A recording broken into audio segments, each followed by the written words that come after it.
আজকে ব্রাহ্মণবাড়িয়াতে অনেক পরিমাণে কুয়াশা নামছে। তো ছোট মানুষ কম্বল থেকে উঠতেই চায় না, তাও বুঝিয়ে বাজিয়ে কোনো রকম রেডি করে নিয়ে যাইতেছি।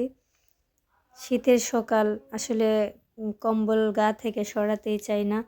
বড় মানুষরাই উঠতে চাইতেছে না, এত পরিমাণে কুয়াশা আর ঠান্ডা নামছে, কিছু দেখা যায় না। দেখেন এত পরিমাণে কুয়াশা পড়ছে, মনে হইতেছে মানে কুয়াশাঘেরা একটা গ্রাম। তো আমার ছেলেকে নিয়ে অটোর জন্য ওয়েট করতেছি।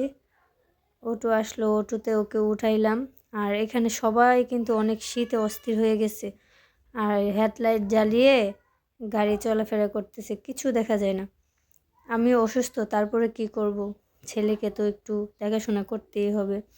আমার মা ভাই ওরা নিয়ে যেতে চায়, যেহেতু নতুন ক্লাস, নতুন স্কুল। আমি বলি যে আমি আগে বুঝে নিই, তারপরে তোমরা যাও। তো এই আর কি।